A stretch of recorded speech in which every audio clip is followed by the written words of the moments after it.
In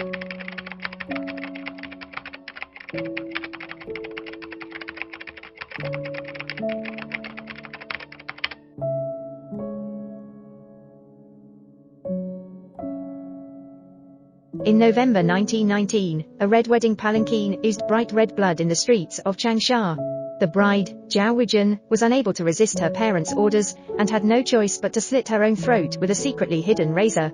But after the death of the bride, the coffin is still labeled with the husband's family name. A 26-year-old young man in Hunan province posted 9 articles in a row for 12 days, fiercely attacking the cannibalistic feudal rituals. This young man is Mao Zedong. In 1919, the storm of the May 4th movement swept across the country. Progressive youth such as Xiang Zhiqiu and Sai Chang, who graduated from Shaonan Girls' School, initiated the organization of Shaonan Girls' Association for Working and Studying France in Changsha. In December, Xiang Zhiqiu, Sai Chang, Sai Hasan and more than 30 other people went to France for work and study. Studying Marxism, Leninism together in France, study of the experience of the October Revolution in Russia and the theory of women's emancipation. And the new ideas learned in France are constantly being transferred back to China. This has given a strong impetus to the deepening of the women's movement in the country. Since its birth, the Chinese Communist Party has pursued equality for all people. She believes that the abolition of private ownership would allow women to be truly emancipated. When the first Congress was held, the Chinese Communist Party put the women's movement on the agenda. At the Second Congress, the resolution on the women's movement, the first one formulated in the name of a political party in modern Chinese history, was formally adopted. Returning from France, Xiang Zhiqiu became the first Minister of Women's Affairs. June 1923, Xiang Zhiqiu was responsible for drafting the resolution on the women's movement of the Third National Congress of the Communist Party of China. Proposed regulations on equal rights for men and women and protection of women's rights and interests, such as inheritance rights for our women, freedom of social interaction between men and women, freedom to marry and divorce, and equal wages for men and women, and put forward the United National Women's Movement. Later, Xiang Zhiqiu led a general strike at the Shanghai Jiabei Silk Factory and the Nanyang Tobacco Factory, the May 30th movement, and the provincial Hong Kong strike, leading the emancipation of women workers, guiding the women's movement in China, and fighting for the rights and interests of women nationwide, until the Kuomintang coup led to the defeat of the revolution, and Xiang Zhiqiu died due to betrayal by traitors. The women's liberation movement was at a low ebb. October 1927, the CCP established a base in Jinggang Mountain, and soon afterwards set up a Soviet government in Ruijin, Jiangxi. The flame of the women's movement was rekindled in various remote rural areas of China. 1931 Sai Chang entered the Central Soviet area in Jiangxi, serving as the Minister of Women and Minister of Organization of the Jiangxi Provincial Party Committee and the Central Executive Committee of the Chinese Soviet government. At that time, men in the Soviet area had to fight on the front line, and the labor force for agricultural production in the was tight. Sai Chang broke the superstition that women plow the fields, and hens learning to cry would offend the gods and be struck by lightning, that was circulating in rural Jiangxi at that time.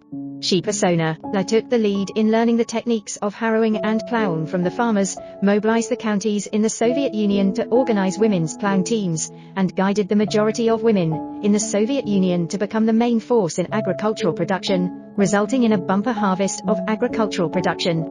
After economic independence, women began literate, and also had the right to vote and be elected. After the Lugu Bridge incident in 1937, China entered a full-scale war of resistance.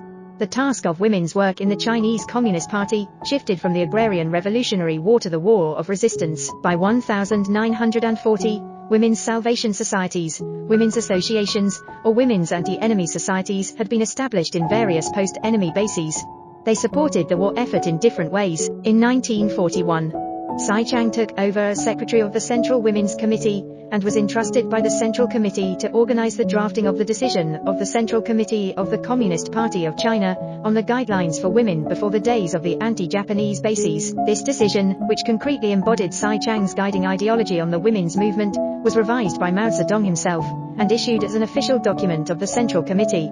This was the famous For Three decision in the history of Chinese women's movement, which put an end to the interference of Wang Ming's right-leaning mistakes in women's work, and brought the women's movement to a new milestone, not only in the liberated areas, but also in the south. Deng Yingxiao launched the work of the Women's United Front.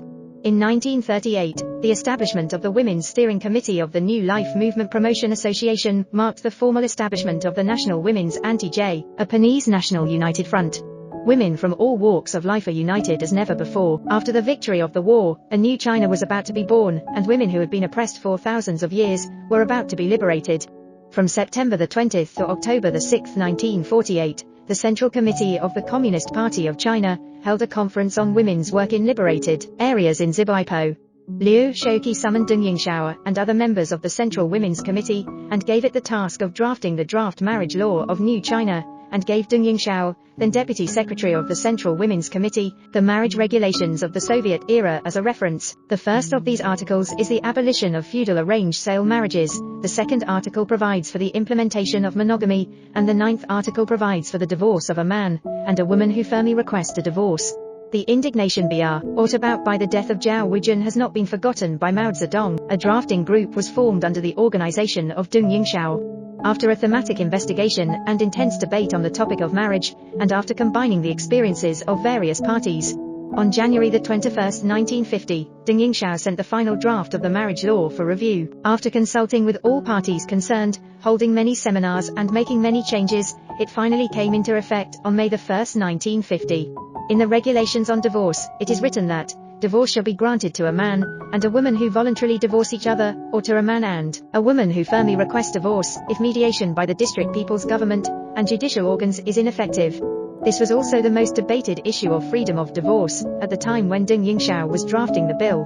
Deng Yingxiao has a strong attitude and firmly advocates that it is possible for one party to insist on a divorce, because she once had a close friend who died because of a feudal marriage. Even though more than 20 years have passed since then, Deng Yingxiao still can't let go of her feelings. On the last day of the First National Congress of Chinese Women, on April 3, 1949, the All-China Democratic Women's Federation was founded with Tsai Chang as its president and Deng Yingxiao, Li Dechen and Xu Guangping as its vice presidents.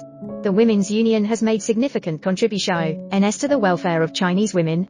After the founding of New China, the Women's Federation, under the leadership of Tsai Chang and Deng Yingxiao, was involved in reforming prostitutes, promoting the new Chinese marriage law, educating women to read and write, and founding the first new Chinese women's higher education institution, the New China Women's Vocational School. Under the influence of the Women's Federation, women in the New China came out of their homes and participated in all walks of life, and women workers appeared in some industries where they had never worked before. The first female tractor driver Liang Jun, the first female train driver Tian Guiying, the first female captain of an ocean liner Kong Qingfen, the first female farmer researcher Zhang Qiu Xiang, the first female survey team, the first female pilots, etc. Chinese women in the new era are more confident and self-empowered, and can compete with men in all fields. From the three virtues to today's self-improvement, gender equality has become a major trend.